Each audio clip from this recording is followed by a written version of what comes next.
Тавсири банди қонун дар хусуси истифодаи беогоҳии силоҳ.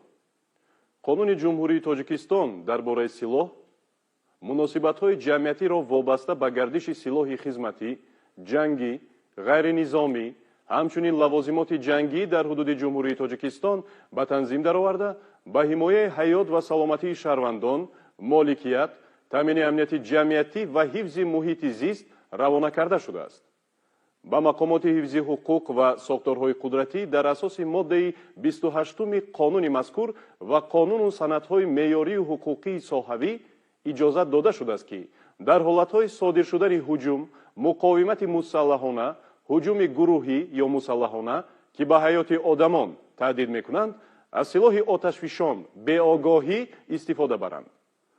ҷумҳурии Тоҷикистон узви комилҳуқуқи ҷомеаи башарӣ мебошад ва аснои қабули қонуну санадҳои ҳуқуқӣ қавонини эътирофшудаи байналмилалиро ба инобат мегирад ки қонуни ҷумҳурии Тоҷикистон дар бораи силоҳ низ истисно нест.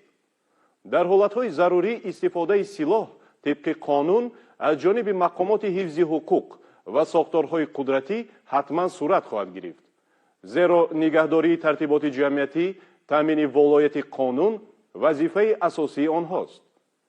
маҳз сари вақт татбиқ шудани банди марбутаи қонун дар бораи силоҳ дар ҷумҳурии Қазоқистон аз ҷониби президенти ин кишвар мамлакатро аз вартаи нобудӣ, шаҳрвандонашро аз маргу хунрезӣ, парешонию бадбахтӣ наҷот дод.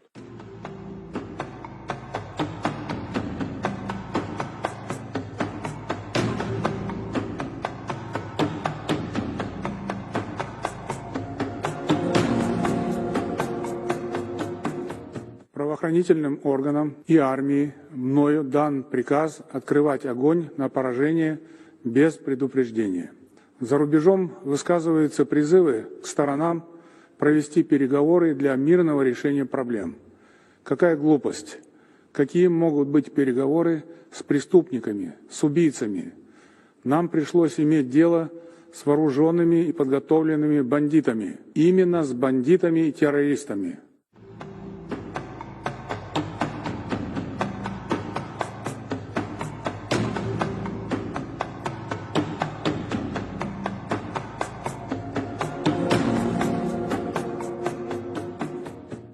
дар тамоми ҷаҳон танҳо ва танҳо таъмини волояти қонун кафили амну суботи ҷомеа ва ҳаёти осоиштаи шаҳрвандон мебошад. роҳи дигар вуҷуд надорад.